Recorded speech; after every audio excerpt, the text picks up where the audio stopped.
Welcome to the channel.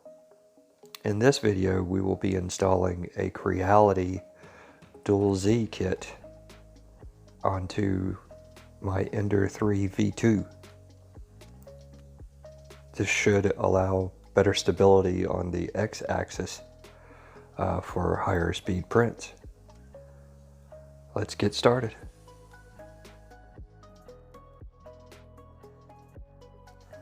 So here we have the kit all taken out. We can see here's our new lead screw. Make sure it's straight. Here's the new bracket for that lead screw.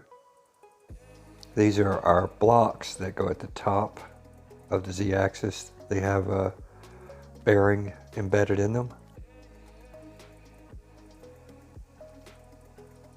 This is our bag of screws and whatnot, some wire loom. This is our new stepper motor and its coupler. This is our wiring harness for the new stepper motor. It's a Y, so it'll split the single Z to two. This is a bracket that comes in the kit. It's for an Ender 3 for the power supply. I don't have a setup like that, so we can discard it. So let's start putting the parts on.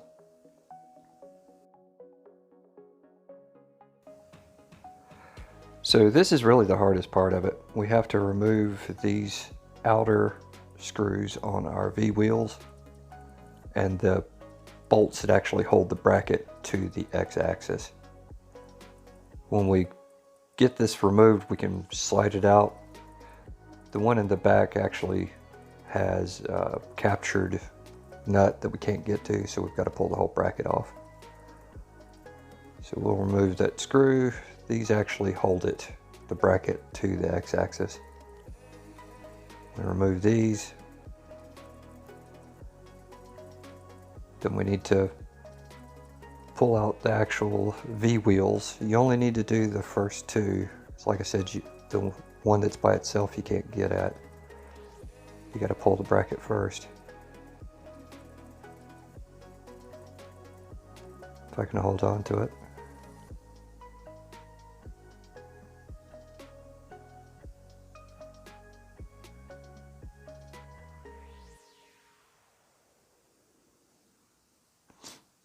And we just have to remove these outer two.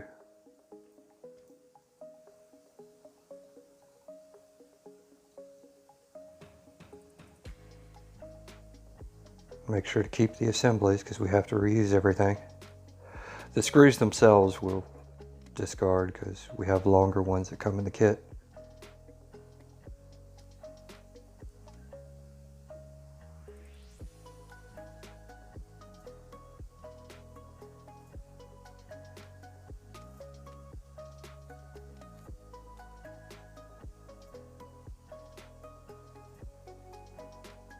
And like I said, you just remove these two and then we'll take the other one off once the bracket's free.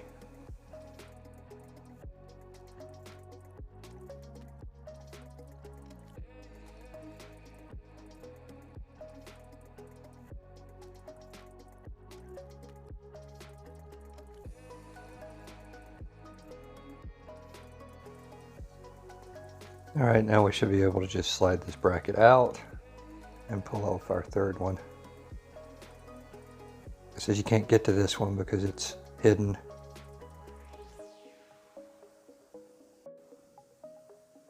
So we went into our longer screws. You can see they're M5 by 40. And this is a really nice kit because everything's labeled really well, really easy. But now we want to go back to our bracket. And I've kept this one where it is the lone V wheel because it has our eccentric nut on it. Just pull that screw out and replace it with the longer one.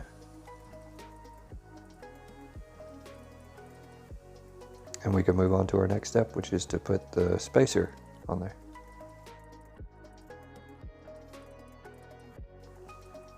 Okay, so now we need our isolator, spacer, however you want to term it.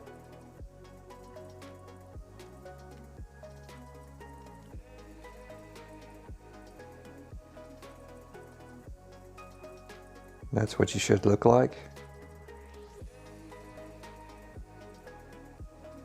And now our new plate is going to connect to it.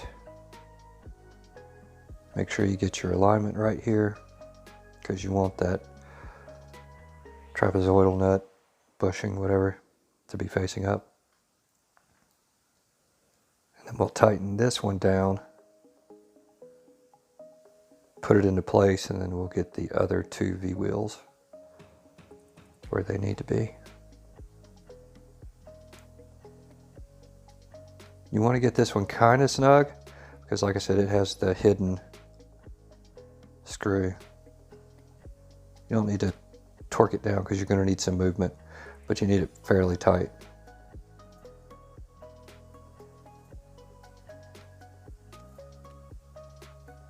We should be able to adjust it once it's in place without the screw spinning.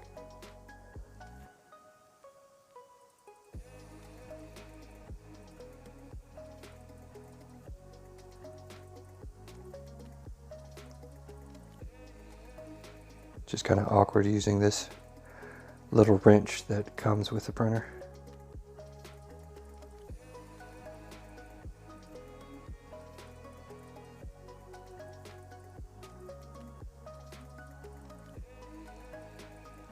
And like I said, you don't want it super tight because you do need some movement, because you'll have to adjust this plate once it's actually in place.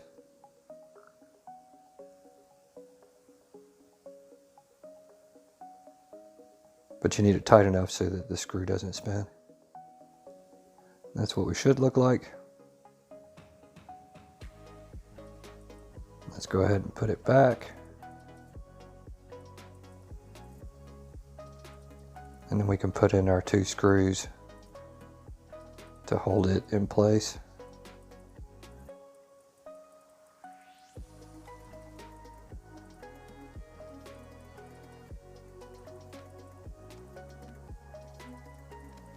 And again, you're not wanting to torque anything down at this point. We'll do all that later once we get everything put together.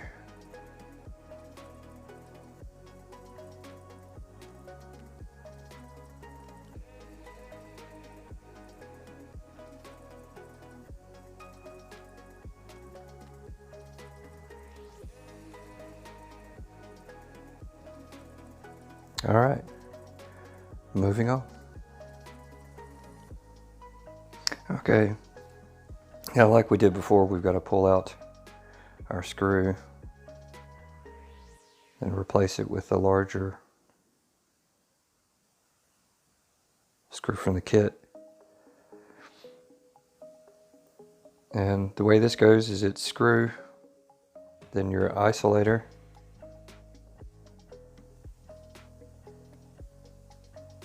then your V-wheel,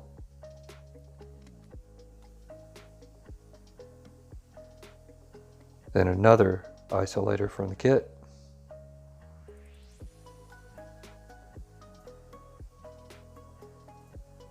kind of fiddly getting it in there,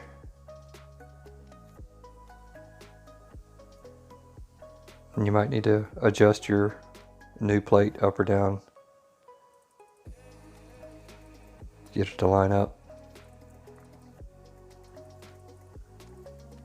and then cap it with our nut.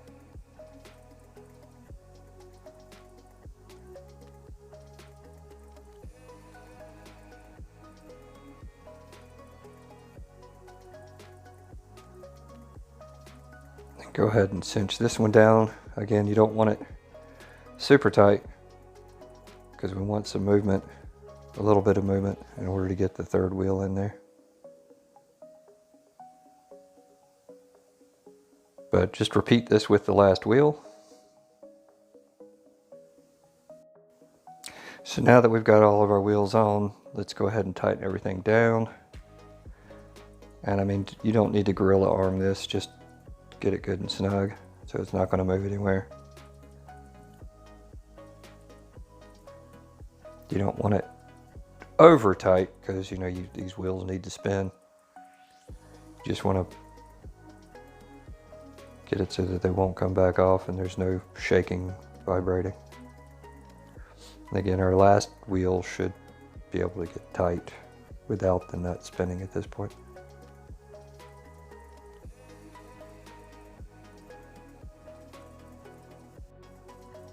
Okay, so now we need to take our Ilm 4x14 socket cap screws and our block that attaches to our stepper motor to our gantry, and then these T-nuts,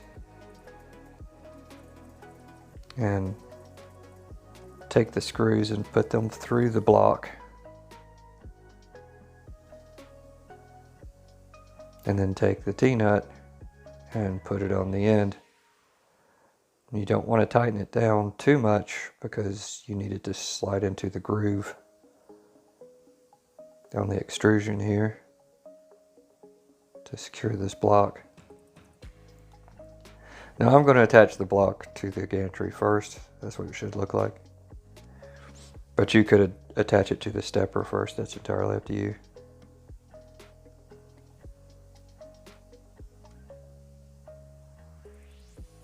We want those aligned so that they're facing up and down so they slide on. And then we just want to snug it up just a little bit so it doesn't fall off. We want it to slide up and down because we need to put our stepper in here. We just want to get it so it's attached. Like I said, you could have already attached this to your stepper motor. I'm just doing it this way.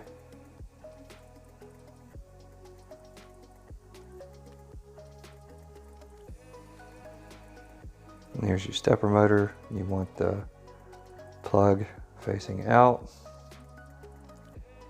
Just raise your block up. I got it a little too tight.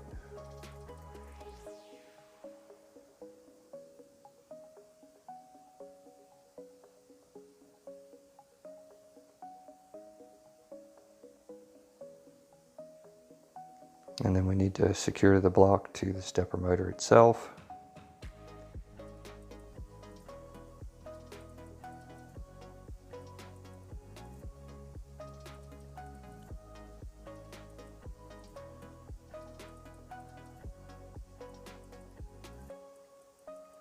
And for that we need these.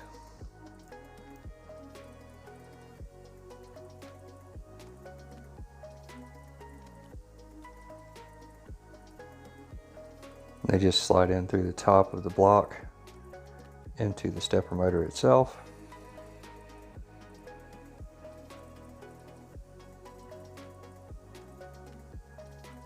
They raise this up a little bit.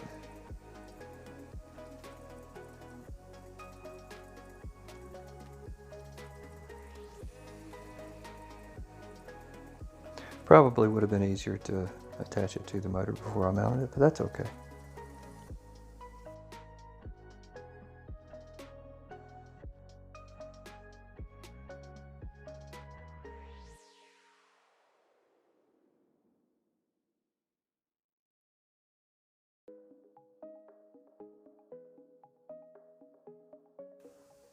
Now we want to go ahead and tighten these guys down. And then we can move on to our next step.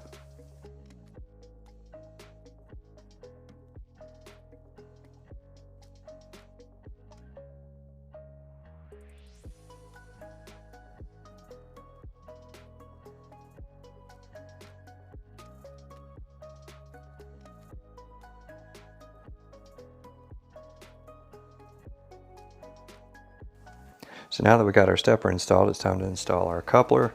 Now if you look at the coupler, there's like a slit in the middle of it, and we don't want the axle of the stepper to go past that middle point, in reference to up and down. You can see the line. And then our lead screw will go in the top and it won't go past it, so there's like a gap.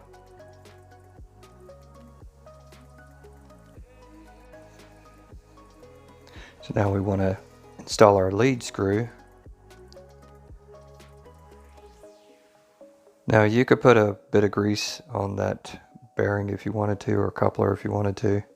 The brass trapezoidal nut, whatever you want to call it. I'll grease it up later, but you could do it now.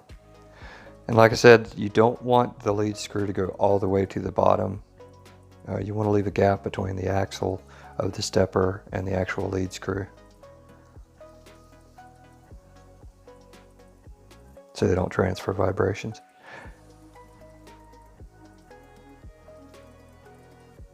And get this tight. And we want to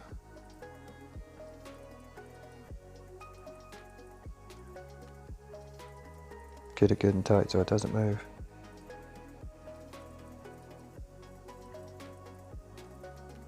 Tighten both of these down now.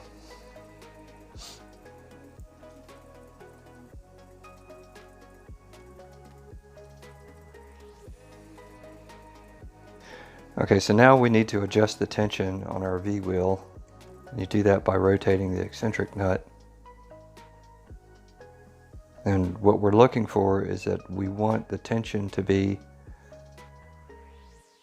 so that we have a slight drag or slight amount of pressure needed to rotate the V wheel between two fingers.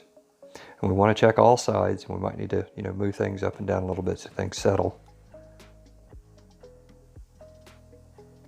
before we get that tension right.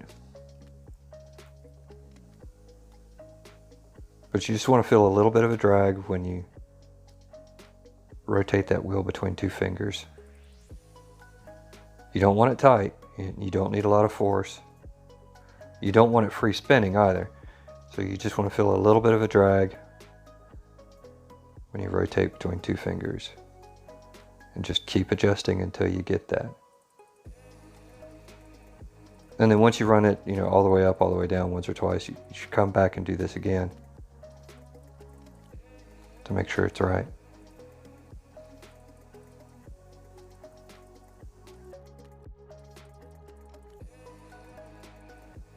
All right, so we're in the last stretch here. We have our bearing block, and then we need our screws to attach our bearing block. These are the 4x20s, and we need some T-nuts.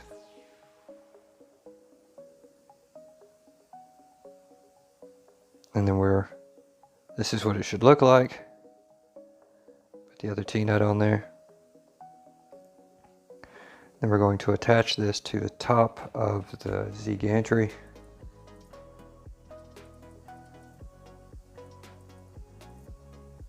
So get this T-nut on here. Now I don't really think it matters which side is up. Doesn't really say. Again, I mean, there's a captured bearing in the middle of it. You just want that over the lead screw. And pay attention to your lead screw here. You really don't want it bent in any direction. You want the whole thing straight. You might need to adjust it with your, remove the coupler or loosen the coupler.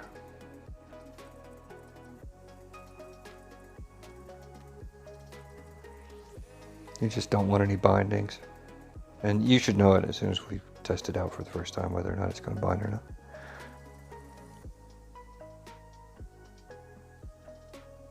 Then you're going to need to repeat this on the same side, or repeat this on the other side.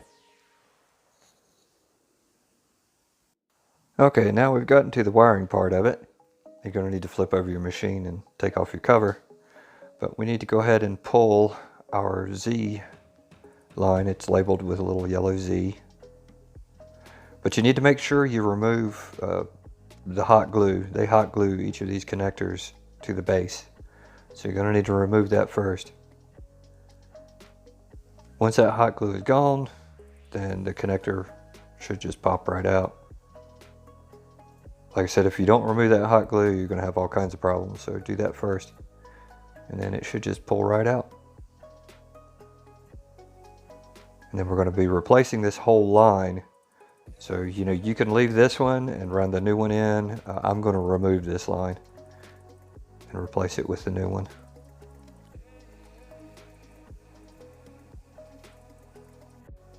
Okay, so I've removed the old line. I've got my new wire through the wiring loom, and I'm going to run it along with the existing wire.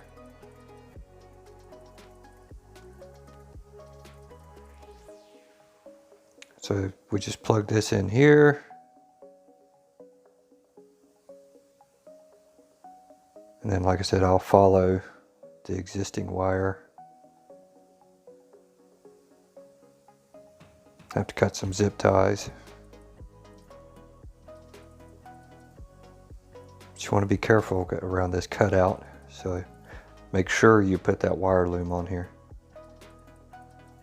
And then it'll come out down here, cut the zip tie, slip that under the metal holder, and we're good. Okay, so all the wiring's done at this point, and it follows underneath the machine, follows this loom, goes up just like the others, down to our split, and then the short side goes to our existing Z motor. The long side goes under our Y motor and over to our new Z stepper.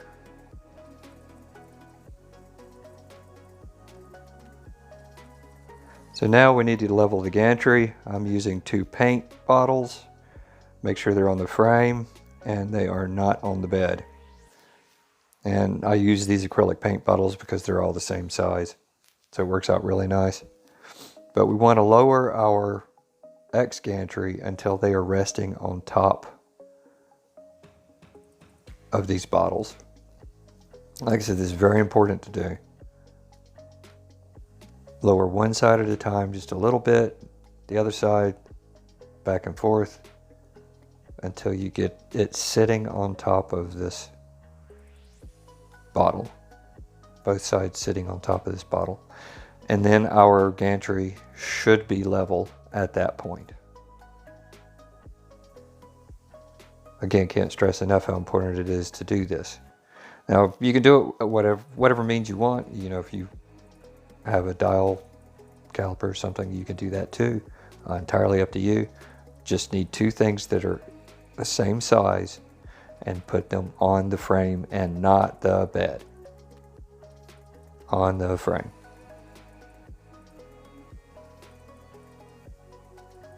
There, I think we're good and level at this point. So now that we're level, we want to go to the back of our new plate and we want to loosen the 2 screws that actually hold it on. And the reason we want to loosen these is so that we can take all the tension off of this arm. And then we're going to tighten it back down so that, you know, it's going to stay in its new orientation. Because like I said, we want it level. We don't want it cocked one way or the other. And then tighten it back down. Get it good and adjusted. And then tighten them.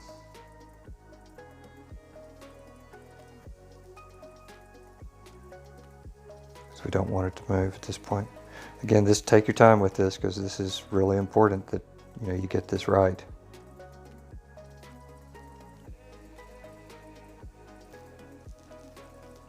And now we should be level.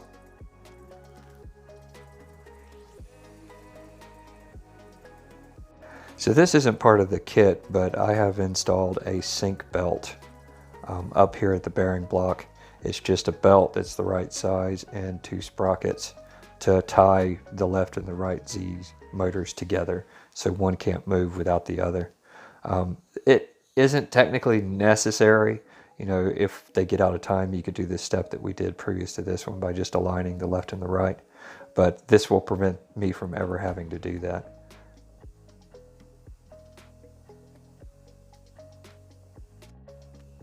All right, now make sure before you run any type of test print that you level your bed, because it's going to be a bit off. But hopefully, if everything worked out the way it should, this will be a nice print.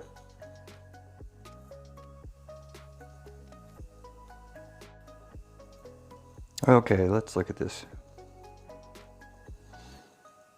Alright, it is super smooth. I don't know if you can see that really well. It is super smooth. Exactly what I was after. I mean, don't get me wrong, it always printed nice, but hopefully now it'll be more stable for higher speeds. That's great. So I hope you've enjoyed this video. And if so, please like and subscribe. And like always, happy printing.